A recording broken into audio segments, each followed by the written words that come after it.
Hello lovely people, Thyworm here with another extensive build guide for Last Epoch patch 0.8.5. If you enjoy Last Epoch content, consider subscribing, it really helps me out and I'm making a lot of Last Epoch content for you to enjoy. I have a second channel too with indie games, so check that out. You can find this written guide, this script on the forum, timestamps are available in the video and the build is available in the Last Epoch build planner. See the description for all of this. This is a character I leveled from scratch in solo self-found and I put around 30 hours into the character and another 10 hours into the guide. These are honest build guides with no cheating going on to give you a fair take on a build. Overall, it is a fun minion build that comfortably runs 200-ish corruption so far and tier 3 dungeons and tier 4 arena. Tier 4 dungeons is another beast though, I couldn't pull that off either with Julra or Soulfire Bastion. The build just isn't tanky enough at this moment for that amount of incoming damage. I made a few snapshots of the build as well, which I will share. I saved my character after completing the regular monolith, so you know my gear, when I just started doing empowered timelines. I then left solo self-found, I dove into my stash and I equipped additional upgrades as well as simply keep playing for better gear. I managed to create a really solid endgame character. I will be covering the final version, level 95, but feel free to check the build planner for both versions to get a good indication what you can expect at different stages of endgame. Some pros about the build. It is a one-button build with 4 autocasts. It proves that minions can actually survive higher corruption if built correctly. You fight next to your minions, so it's an active and fun playstyle. It has really smooth leveling after you become a Beastmaster. It is a good boss killer with high DPS uptime from minions. It has decent survivability and it has good performance in terms of frame rates. The cons? It is not very controller friendly because you don't want to self-cast the companion abilities and you can't auto-cast on the controller, as far as I know at least. It's a bit of a rough start with just minions. You're also fairly slow while leveling without any movement skills. The transition to empowered timelines gets your minions killed quite a bit until you get better gear, and the build is not a speed mapper. It is not slow, but it is not the fastest build on the market. Overall, this is a rather straightforward build really. And it's very satisfying, I think, because your minions crit for a ton of damage and it's a fun and engaging playstyle. Let's start with the build requirements. You don't need any special items to make this build viable in regular monolith, meaning you have a lot of time to get some of the uniques if you are a new player. For empowered timelines, however, and generally just level 95 plus content, there are some uniques you really want to have. Raptor's Legacy, the helmet, gives you one more companion, which is a straight up damage multiplier of course. I personally used Death Rattle for a long time. That's a crit multiplier for your minions, but it also lets your minions take more damage. It is a worthy trade-off at lower levels. At higher levels, it is not sustainable and you want to swap to the Fang, an amulet that gives your wolves up to your companion limit, as well as giving your minions a stun immunity. It saves you points in the wolf skill tree too. Ribbons of Blood is a great item for leech and it makes minions immune to crit. We are relying on minion leech to have them survive, so increased leech rate is amazing, and Iterra's Path I feel is simply hard to beat. Minion movement speed is huge quality of life and there is a decent chunk of health on those boots too. Then, the build philosophy.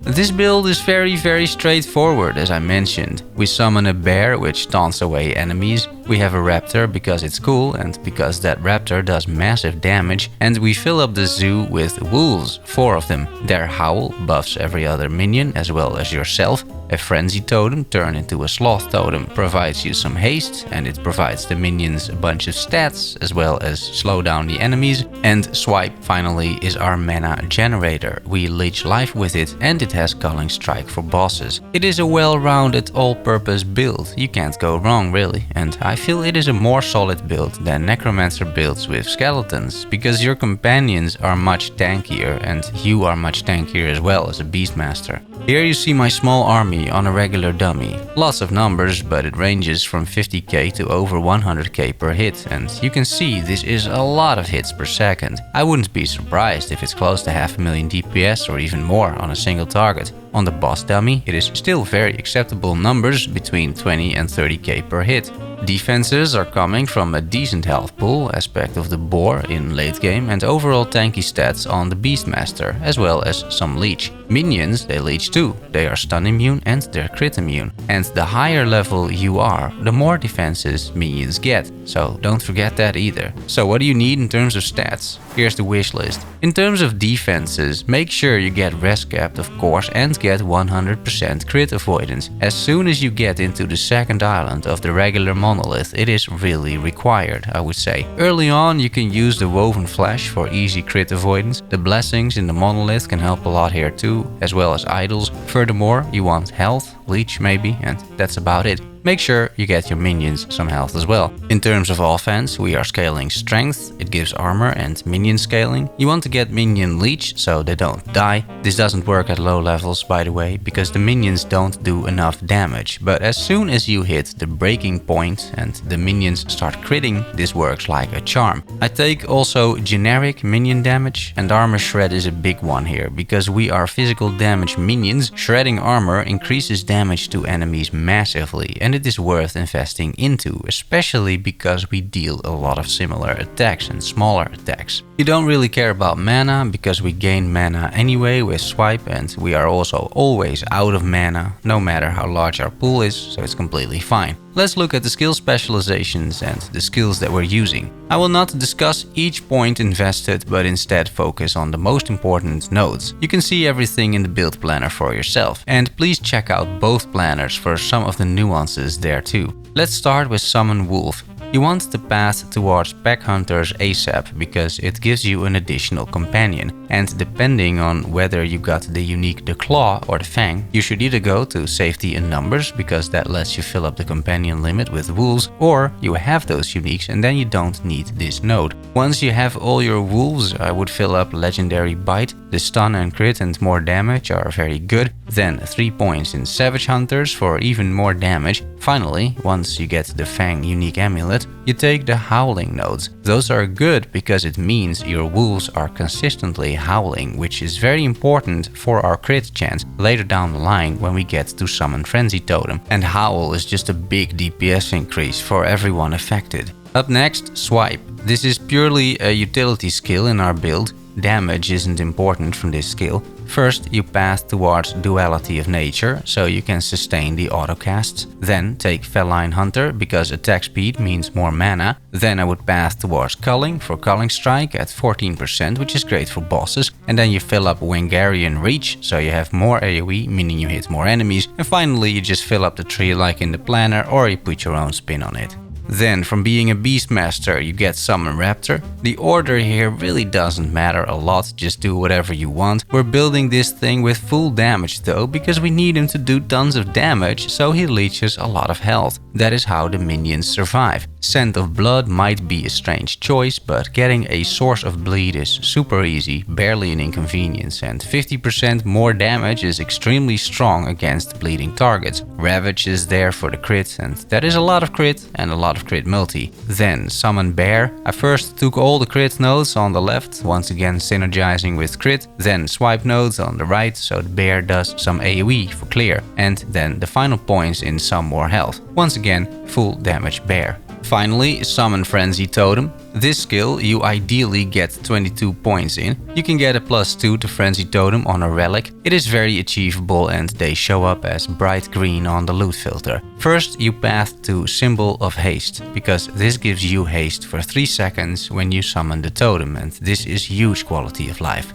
The build is really rather slow up until this point, and the movement speed helps out a lot. Then Bestial Frenzy is 20 flat minion damage, which is nuts, because from this base damage you have all the crit scaling. And then a very important note, Lead the Pack. This gives the Wolf's Howl, when it is used, a 250% crit chance to everyone affected by Howl. As long as you have flat crit damage for minions on your chest and you have this node, and you have your wolves howling most of the time or even constantly, your minions are crit capped and your damage is now through the roof. It might take some more time to reach this point, and your build does plenty of damage without everyone critting, but as soon as you reach this point, the build feels extremely good. Your minions just rip enemies to pieces and they leech massive amounts of health in the process too. This is when the build really comes online. Furious Cry refreshes all companion abilities, including Howl, so that's great. This drains mana of course, but we fill it up with Swipe. And finally, the final points go into Sloth Totem, because in my opinion by now you don't need Frenzy anymore. I would rather take some defenses, and slowing enemies down is a lifesaver. It provides Armor Shred too, which is another mechanic that we're using for the minions.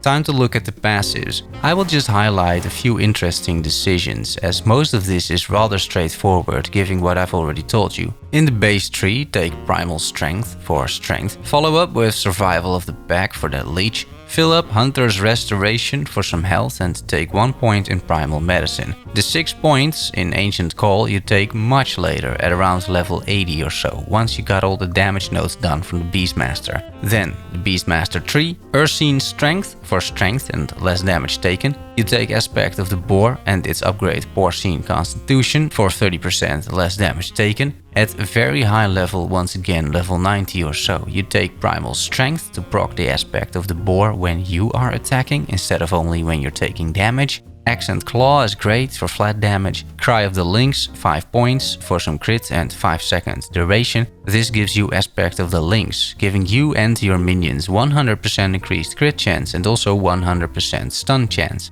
Combined with the stun chance of the wolves, this isn't bad actually. This aspect activates when you use a companion ability, which is pretty much all the time. Maybe you don't even need 5 points, just make sure it's always up. Follow up with Serrated Claws for crit multiplier, which is great of course. Force of Nature is a mandatory one, plus 1 companion. That is another wolf right there. Ancient Might, more flat damage, that's great, and some strength. And then there's finally a whole aspect of the Shark line at the bottom with 1 point in Savagery, just to get to Ambush, just to get to Rending Maw. Aspect of the Shark gives 10% attack speed, only to you, normally speaking, and it activates if you hit a target. But we're about to upgrade this thing. Rending Maw gives Armor Shred as well, shredding 100 armor on each hit. Hunters of the Deep gives your companions Aspect of the Shark, so now they shred armor on every hit, which is insane. Don't forget Lamprey Teeth for that juicy leech. You take Circle of Life, 1 point, to get to Ocean Maw, giving Aspect of the Shark 120% increased effect. That means the buff goes from 10% attack speed to like 22% attack speed. And I think Armor Shredding now shreds 220 armor per hit, but that is really hard to verify honestly, in-game at least. The duration, however, is worth it either way to make sure your minions never run out. Because the thing is, only you can proc the Aspect of the Shark. You need to attack something, and you are not always able to, so duration is great. Then, the final min-max nodes, Call of the Pack is flat health for you and your companions, really strong for endgame. Life in the Wilderness shares your endurance with minions, it's not much but it helps, and Fatality is nice too, and that's it. Then, also very important, gear. As per usual, my gear is okay on the build planner at the end of the regular monolith, that's the level 88 one, and really quite good in the endgame build planner level 95. The tier 5 flat minion crit chance on chest is mandatory at some point. This will cap your minion crit with everything going on. Get +2 frenzy on the relic, get the uniques I talked about, and the rest is just very decent exalted items. Ideally you get turquoise jewelry for additional crit multipliers, but it is more important that you stay alive. The minions already do tons of damage. It is important to realize that your one-handed weapon is just a stat stick, so use it like that. I prefer a shield personally for extra tankiness. You can opt for a beefy two-hander too if you want. For idols you have a lot of options really. At the leveling and early monolith phase it is much more viable to use larger idols with stats like minion attack speed, minion crit chance, minion physical damage, that sort of thing. You will see the results. At total endgame however I got rid of all of that and just filled it up with health and resistances, because your minions at this point attack so fast and crit for so much damage, it's really not necessary to give them 15% attack speed. I would rather get tankier against the higher content. For blessings, I am pretty much taking all the resistance blessings because I don't want to deal with resistances. It's really nothing special, you can just check the builder, and I'm not even capped on grant resistances just because I can't be bothered to grind all of them. I created the loot filter from scratch. Once again, it is the same filter I used for the last build, and I tweaked it even a little bit more.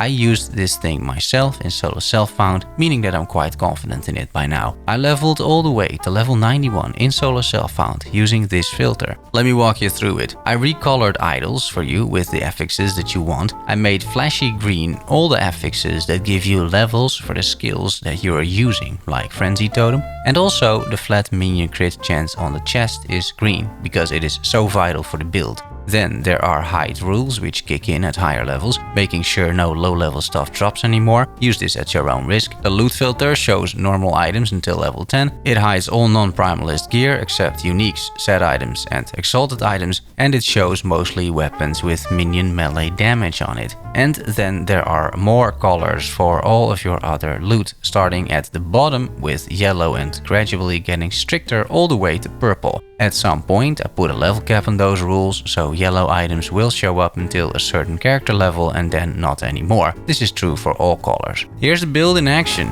Once again, it's really straightforward. You can take quite a beating yourself. Your minions can stand in AoE no problem. They hardly ever die, if at all. You are all one peachy leeching family, the zookeeper and the zoo animals. And I'm really not sure what else to tell you about this. So let's talk about leveling for a bit. The very start is slow and minions die a lot, but as soon as you have the Beastmaster mastery, some levels, a bit of gear and some skill points in the minion skills, it really ramps up fast. So don't be discouraged if your wolves get annihilated at level 15. It is normal, unfortunately. The build will start to feel better and better though, all the way until 200 corruption, so that is worth something. The one exception here can be the swap from regular to empowered monolith. Depending on your gear, you may be around level 78 or so, you may have 1000 health and your minions may not be that strong and they may not be crit capped. This is a point where your minions start dying again against empowered monsters, but just remember to give them more health, more damage, level up so they get more defenses, and try to get the flat crit on the chest. It might be a bit rough, but they will improve quite a bit quite fast. Let's talk some Monolith Modifiers. Generally, the only thing I would avoid is giving enemies crit avoidance, because we are a full crit build and crit avoidance takes away a lot of damage. Maybe more so than this though, I would avoid giving enemies more than, I don't know, 150% increased damage or so, because while at 200 corruption, your minions can leech through regular damage. They do die once you put a 200% increased damage modifier on the enemy. So if you got the choice, give the enemies health, resistances, which we shred anyway, and other defensive stuff. Your damage output can easily handle tanky monsters. That was my strategy at least, and it works very well. Once again, I had a lot of fun though creating this one all the way from start to finish. I do hope you enjoyed the video, and if you did, give it a like, toss a sub to the channel, and check out the second channel. And I create a lot of extensive guides like this. Finally, thanks for watching. I will see you soon. Love you all. Bye bye.